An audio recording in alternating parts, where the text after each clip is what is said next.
కలియుగంలో మీరు ఏం చెయ్యండి, ఏం చెయ్యకపోండి, ఒకవేళ భగవంతుని నామములు చెప్పేటప్పుడు ఉచ్చారణ దోషం వచ్చినా కూడా అవి కాపాడతాయి.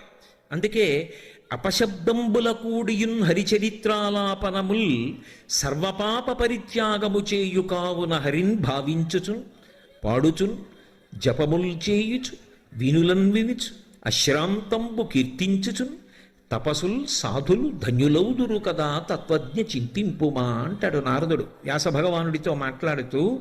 అసలు కలియుగంలో తరించడానికి మార్గం ఏమిటో నీకు తెలీదా వ్యాస భగవానుడా? అపశబ్దంబుల కూడియున్, మాట్లాడుతున్నప్పుడు ఉచ్చారణ దోషం వచ్చినా అది భగవన్నామమైతే మాత్రం మనిషిని కాపాడేస్తుంది.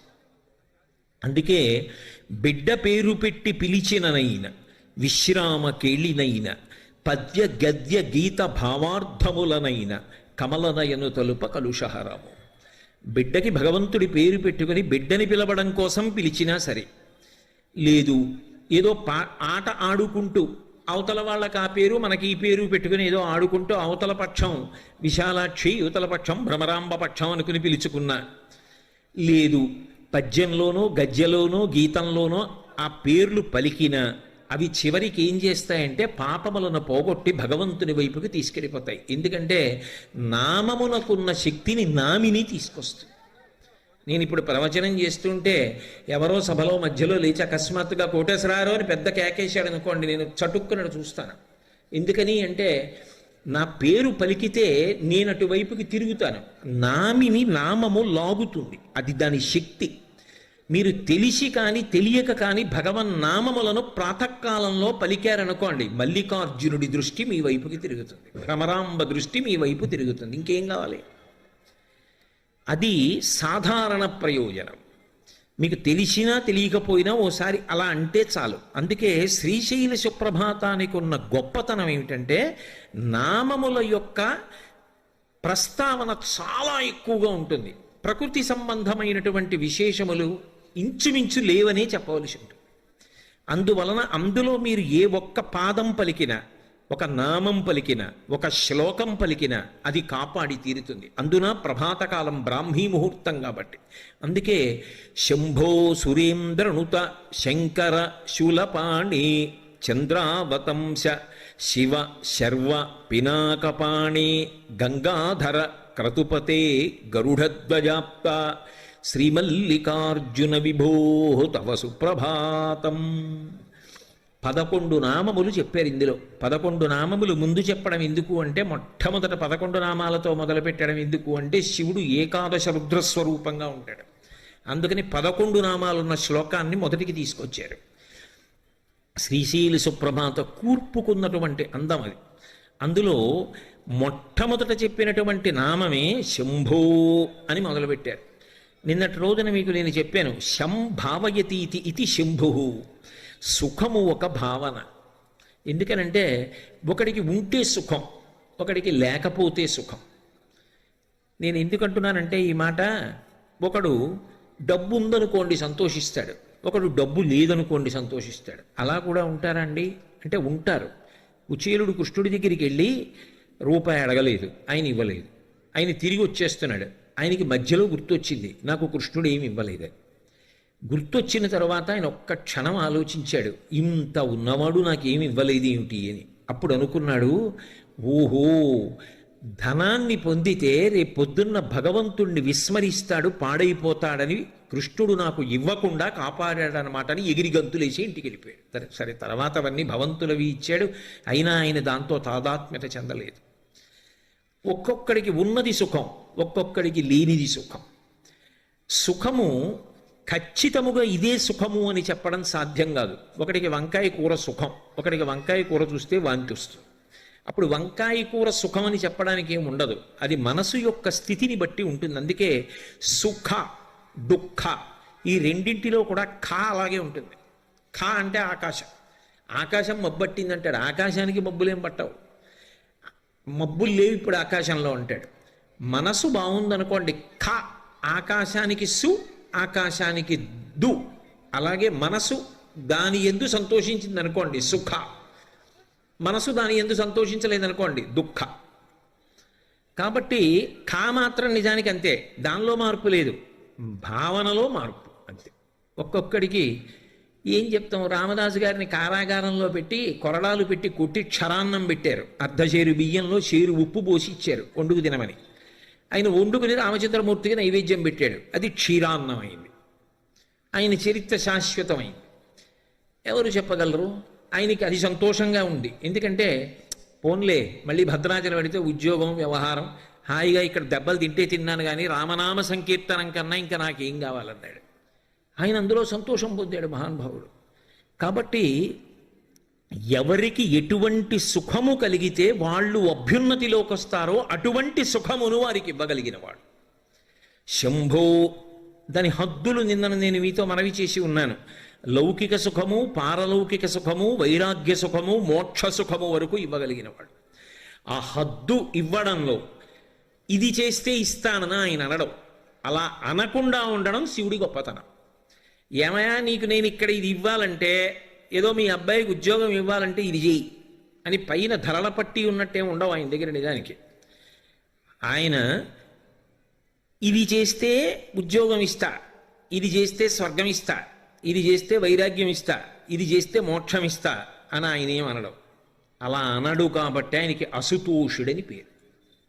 ఆయన నిజానికి దేనికి సంతోషిస్తాడంటే, నీ మనస్సుతో నువ్వు ఆయన వైభవాన్ని ఎంత బాగా పట్టుకుంటున్నావన్న దానికి సంతోషిస్తాడు. బాహ్యక్రతువుకి మనసు లేనప్పుడు సంతోషించే అమాయకుడేం కాదు. గభీరే కాసారే విశతి విజనే ఘోర విపినే విశాలీ శైలీ చ భ్రమతి కుసుమార్ధంజడమితి సమర్పే చేతస్సరసిజముమానాధ భవతే సుఖేనావస్థాతుం జనైహ నజానాతి కిమహో అంటారు శంకరులు.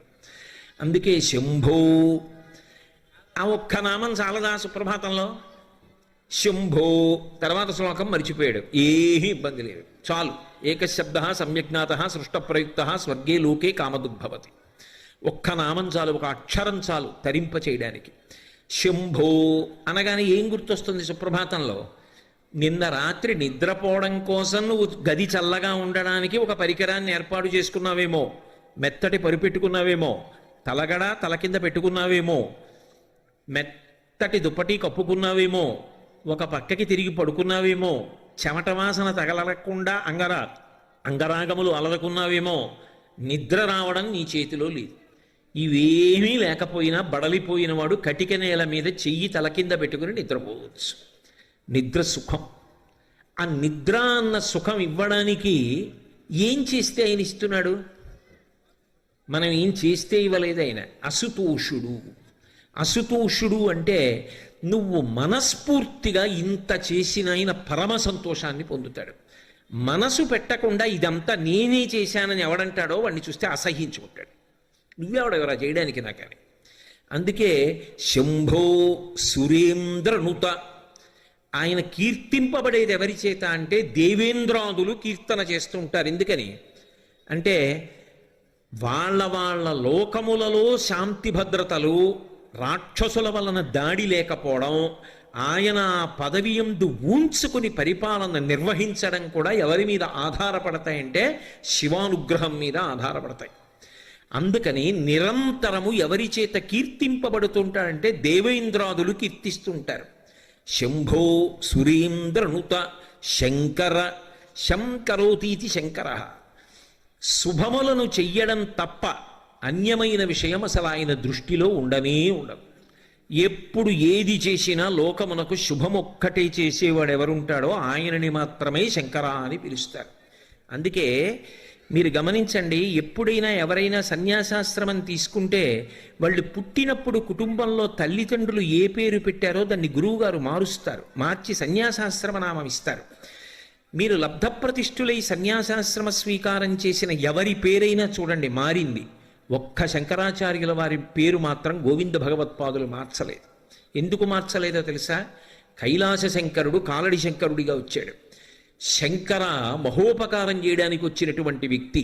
ఆ పేరు మార్చడం నా వల్ల అయ్యే పని కాదని కైలాస శంకరుడు కాలడి శంకరుడిగా వచ్చాడని ఆ పేరు అలాగే వదిలేస్తే సన్యాసాశ్రమ నామంలో కూడా శంకరాచార్యుల వారిగానే కీర్తింపబడిన మహాపురుషుడు శంకరాచార్యుల వారు ఒక్కరే. కాబట్టి శంకరోతి ఇది శంకర. ఆయన నిరంతరము శుభములను మాత్రమే చేస్తూ ఉంటాడు.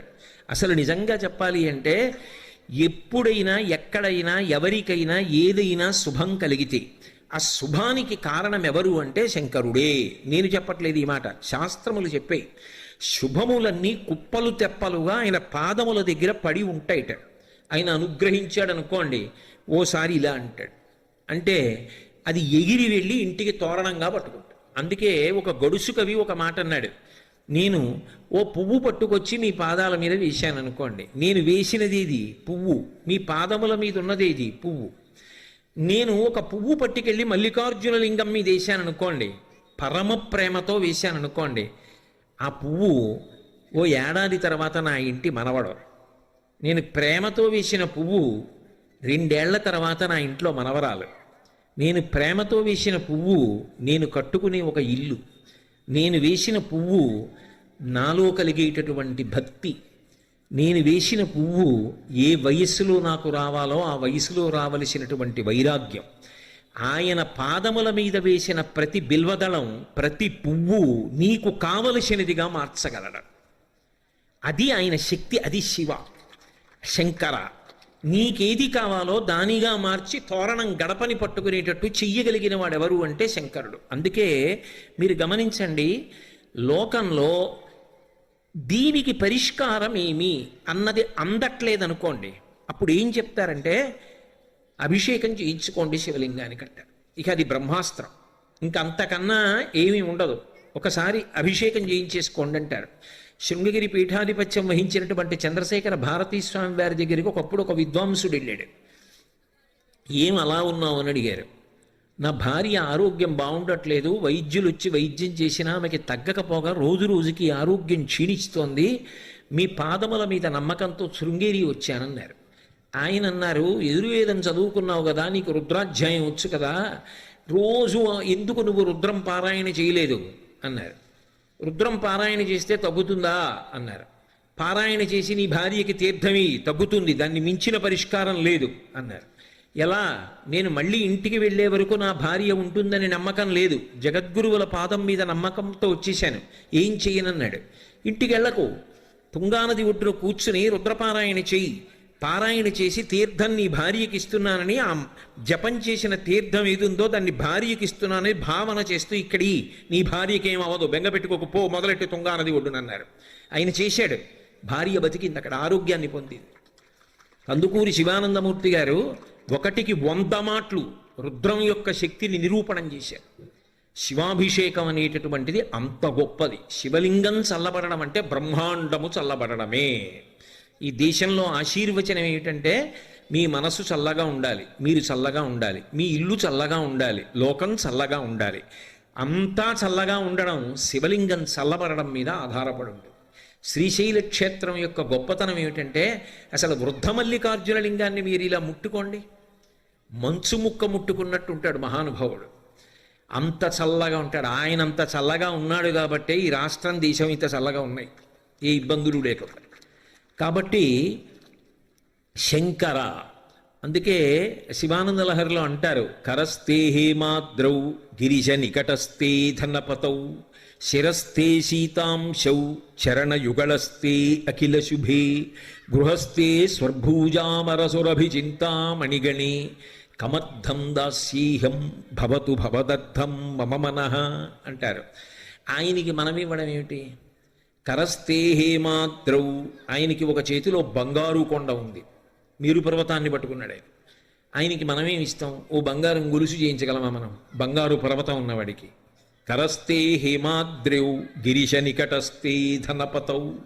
నవనిధులకు అధిపతి కుబేరుడు చేతులు కట్టుకుని పక్కన నిలబడి ఉంటాడు. ఎప్పుడైనా ఇలా చూసి కుబేరా అని ఏమైనా అడుగుతాడేమో అని. అప్పటి నుంచి ఇప్పటికి అడగలేదు, అడగడు కూడా. నవనిధులకు కుబేరుడు అధిపతి కావడానికి కారణం శివానుగ్రహం. కాబట్టి నికటస్తే ధనపతౌ గృహస్థే స్వర్భూజామరసురభిచింతామణిగణి. ఆయన ఇంట్లో కామధేనువులు, కల్పవృక్షములు, చింతామణులు ఇవన్నీ కుప్పలు తెప్పలుగా ఉన్నాయి. ఇంకా మనమేమి ఇస్తాం ఆయనకి? శిరస్థే శీతాంశౌ, ఆయన శిరస్సు మీద చంద్రవంక ఉంది. చరణయుగళస్తే అఖిల శుభౌ. అమాయకత్వం ఏమిటంటే శివుడికి నేనేదో చేసి పెట్టానంట. అసలు నీకు ఆ చేసి పెట్టే అదృష్టం ఇచ్చినవాడు ఆయన.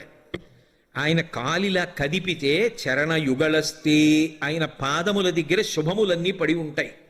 మనం పువ్వు వేసామనుకోండి, పరమభక్తితో వేసామనుకోండి, దాన్ని మనవడిగా మార్చి ఇలా అంటాడు. వాడు ఎగిరొచ్చి కొడుకు ఒళ్ళో పడుకుంటాడు, తోరణం పైన కట్టి వాడి తాతయ్య సంతోషంగా బాలసారి చేస్తాడు ఇంట్లో. ఆయన పాదముల మీద శుభాలన్నీ ఉన్నాయి. ఇంకా నేనేమిస్తాను? నేను ఇవ్వగలిగింది ఒకటే, కమర్థం దాస్యేహం భవతు భవదర్థం మమ మనః. నీ మనసు ఆయన పాదముల దగ్గర పెట్టి పూజ చేయించాలి. అది పెట్టించడం శ్రీశైల మల్లికార్జున సుప్రభాతం యొక్క గొప్పతనం. అందుకే నీకు తెలిసి నామమునందు రమించావా అదృష్టం, నీకు తెలియదు ఇంకా అదృష్టం. ఎందుకని? నీకేం తెలియక్కర్లేదు, ఆ నామం పలికితే చాలు. కోటేశ్వరరావు అన్న మాటకి అర్థమేమి, అందులో ఎన్ని అక్షరములున్నవి, ఆ అక్షరములలో ప్రతిపాదింపబడిన విశేషార్థములేమి, ఇవన్నీ తెలియక్కర్లేదు కోటేశ్వరరావుని మీరు పిలవడానికి, నేను చూడ్డానికి. అంత తెలిసి పిలిచినా నేనే చూస్తాను, ఏమీ తెలియకుండా పిలిచినా నేనే చూస్తాను. సుప్రభాతంలో మీరు శంభో సురేంద్రనుత శంకర శూలపాణి అంటే తెలిసి పిలిచిన వాడికి అలాగే చూస్తాడు, తెలియక పిలిచిన వాడికి అలాగే చూస్తాడు.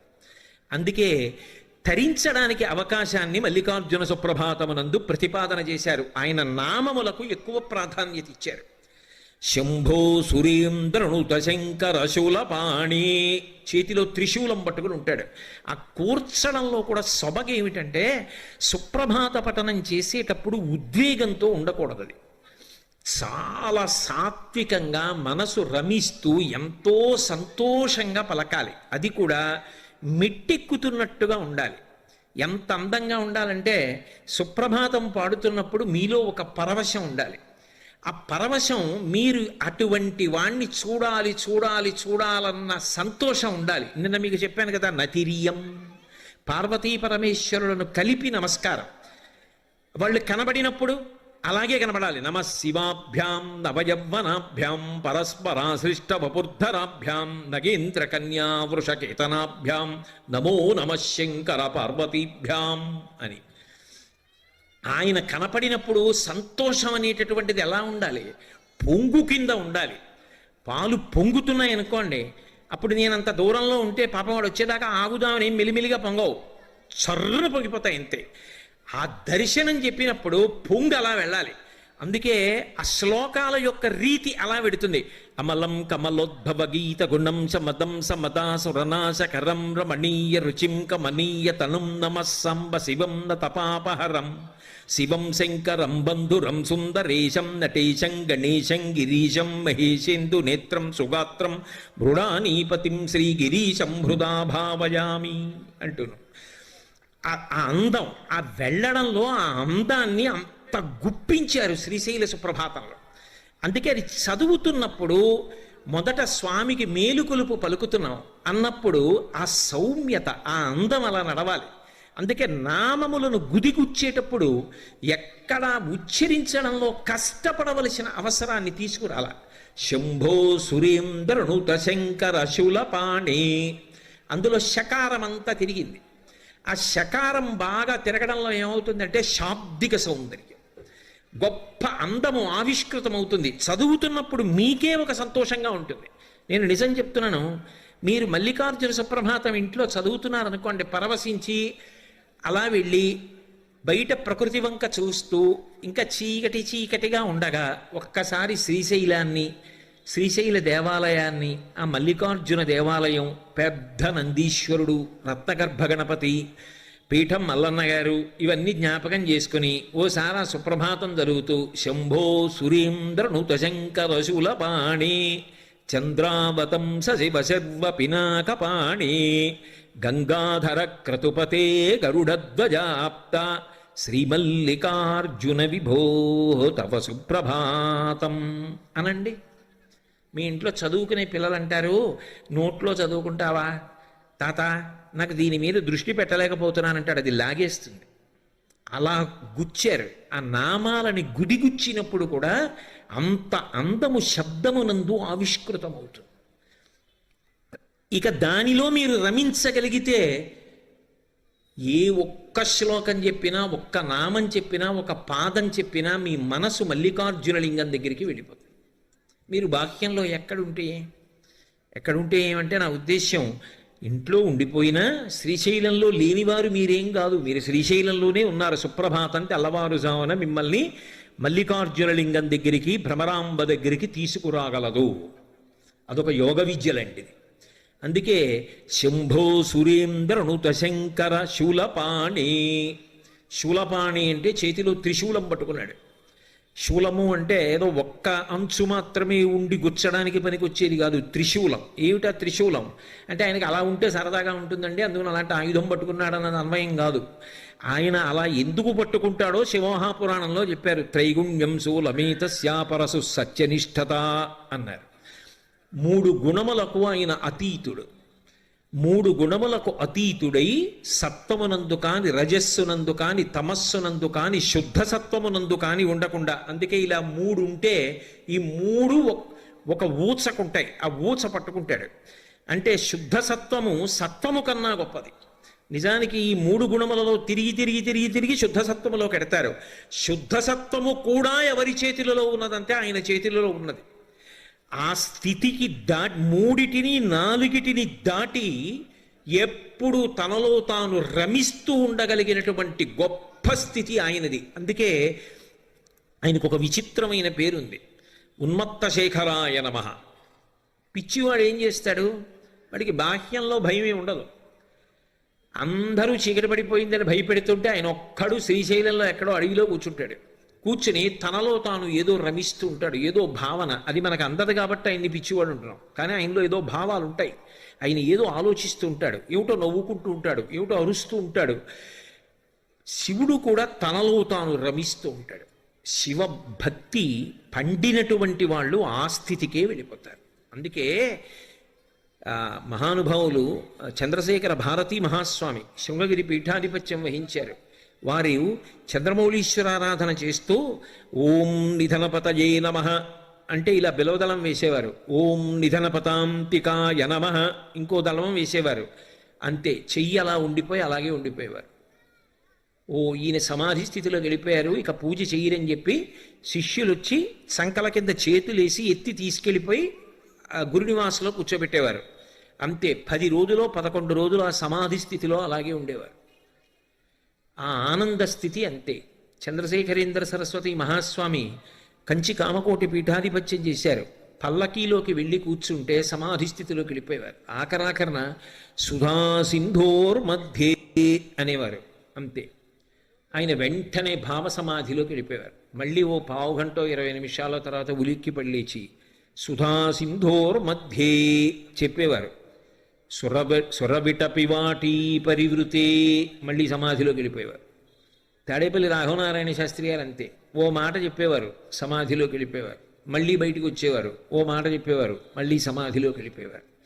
అది రామకృష్ణ పరమహంస మాటల్లో చెప్పాలి అంటే నల్లమందు మరిగిన నెమలిలా ఉంటుంది. ఆ భావ సమాధి అంత గొప్పది. అందుకే శ్రీశైల సుప్రభాతానికి ఫలశ్రుతి చెప్తూ ఒక మాట అంటారు, ఈ సుప్రభాతాన్ని ఎవడు చదువుతున్నాడో వాడు ఇహమునందు సుఖములను పొందుతాడు, చివడికి పరమేశ్వరుని యందు ఐక్యమైపోతాడు అని చెప్తారు. ఎందుకంటే భావన చెయ్యడము అలవాటైపోతుంది. కాబట్టి త్రైగుణ్యం శూలమేతస్య, త్రిగుణాతీతుడైన వాడెవరో వాడు శంకరుడు సుమా అని చెప్పడానికి శూలం పట్టుకుంటాడు. చాలంతకన్నా ఇప్పుడు నేనేమి శివతత్వం కాదు, సుప్రభాతం ప్రధానం నాకు. పటి శంభో సురేంద్ర దుత శంకర శూలపాణి చంద్రావతంస. చంద్రవంక తల మీద ధరించి ఉంటాడు. అది నలుగురి ఆస్తి, ఒక్క శివుడే కాదు. నిజానికి శివుడు శుక్లపక్ష తదియ నాటి చంద్రరేఖ కంచి కామాక్షి కిరీటం మీద స్ఫుటంగా కనబడుతుంటుంది. ఆ చంద్రవంక ఎంత అందంగా ఉంటుందో. మీరు ఎప్పుడైనా శుక్లపక్ష తదియ నాడు చూడండి, ఆకాశంలో వెతికి చూస్తేనే కనపడుతుంది, లేకపోతే కనపడదు. అందుకే అవ్యక్త రేఖామివ చంద్రరేఖాం అంటారు.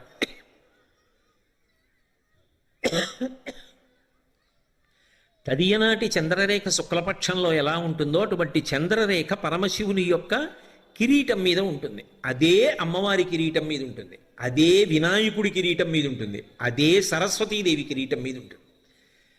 అందుకే శంకరుడు తెలుపు, జ్ఞానదాత మహేశ్వర, ఆయన జ్ఞానం ఇస్తాడు. అందుకే సరస్వతి వీణ వాయిస్తుంది, శంకరుడు దక్షిణామూర్తిగా వీణ వాయిస్తాడు.